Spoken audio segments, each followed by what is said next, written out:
There is a name that lives in a place most people will never see, on a stone, in your heart. In the silence between breaths, when the world gets quiet enough for the memory to surface, a name that was supposed to be called out across a playground, whispered at bedtime, shouted down a hallway to come for dinner. But instead, it sits in stillness, carved into something permanent, because the life it belonged to wasn't given the chance to be. If you know that name, this prayer is for you, not to fix the grief, not to rush you past it, to sit beside you in it and say the thing the world stopped saying far too soon. Your child was real. Your loss is real, and your grief deserves more than silence. God, I come to you tonight carrying a weight that has never fully lifted. My child. I don't say those words often, not because I've forgotten, because saying them out loud opens a door that I've learned to keep closed, just to make it through the day. But tonight I'm opening it, because this grief has been sitting in my chest for too long without a place to go. And I need you to be that place. God, I didn't know sadness could feel like this. It wakes me up at night. It greets me before my eyes open in the morning. It doesn't loosen its grip no matter how hard I try to wrestle free. Some days it fades enough that I almost feel normal. I laugh at something. I get through the day. I forget for a moment that my life has this wound in it. And then something triggers it. A child the same age mine would have been. A date on the calendar that nobody else remembers.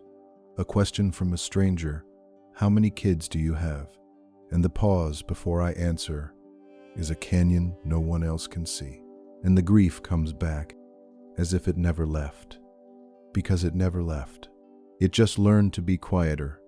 If you carry a grief that the world moved on from, but your heart never did, type, "You were real," in the comments, because your child was, and someone needs to hear you say it. God, the world made space for this grief for a very short time. People came, people said kind things, people brought food and flowers, and the words, "I'm so sorry." And then they went back to their lives, and I was left standing in a world that kept moving while mine had stopped. Nobody asks anymore. Nobody brings it up. Not because they don't care, because they don't know how. And so the grief became private, something I carry alone, something I process in silence, something that lives behind a face that has learned to function while breaking underneath. And God, I want to say something that people don't always let fathers say. This broke me too. The world focuses on the mother, and it should. Her pain is deep and real. But there was a father too, a father who saw the scans, a father who already imagined teaching them to ride a bike, a father who was already becoming someone new because this child was coming.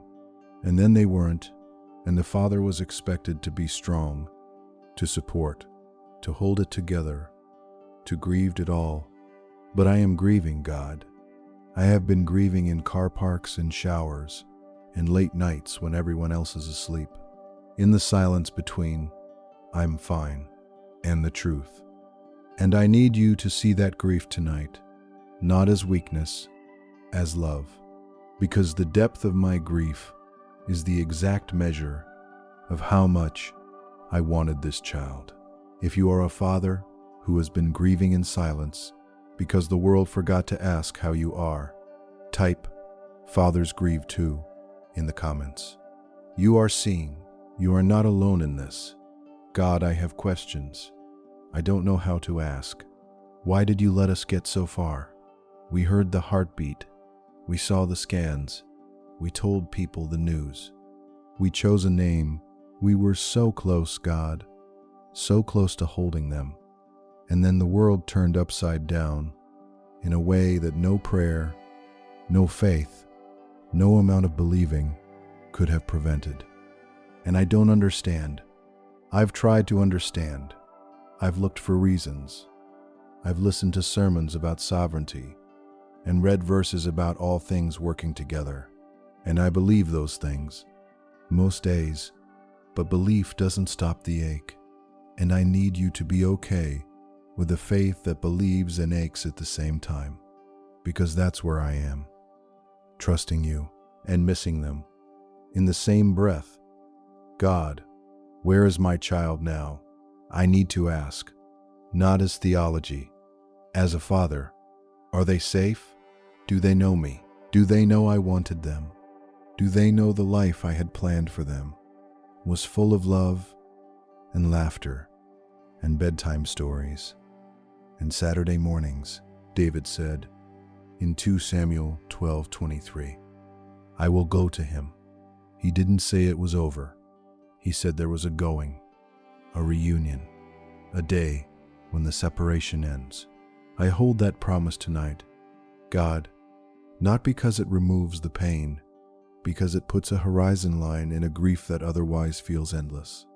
Somewhere out there is a morning where I will see them, and everything between now and then is the waiting, the hard, sacred, heavy waiting of a parent who loves a child they were never given the chance to raise.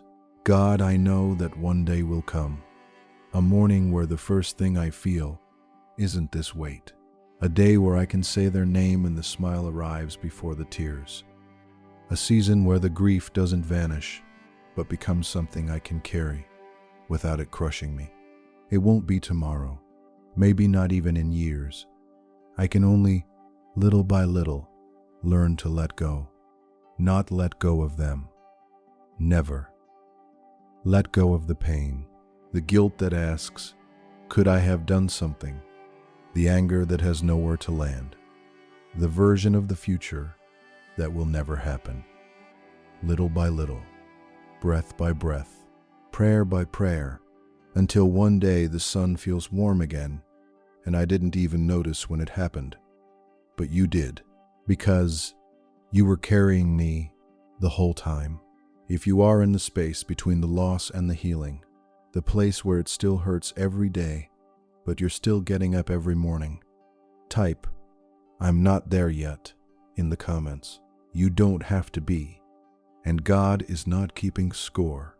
God, I pray for every parent listening who knows this grief, the mother whose body remembers, the father whose heart remembers, the couple who can't look at each other without seeing the absence between them, the parent who grieves alone because the other one couldn't stay.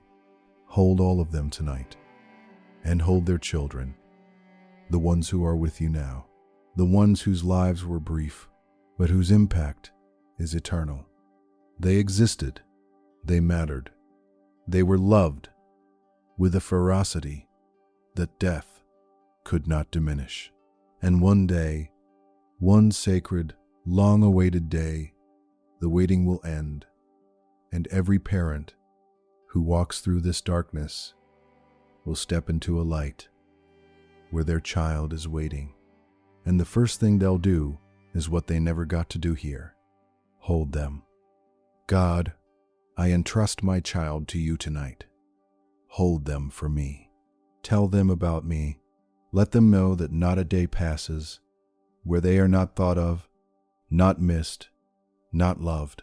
And until the day I see them, hold me too, because the walk between here and there is long, and I can't do it without you.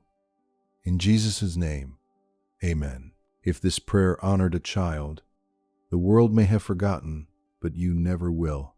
Type their name in the comments. Let this be the place where they are remembered, where their existence is spoken, where a parent's love is witnessed.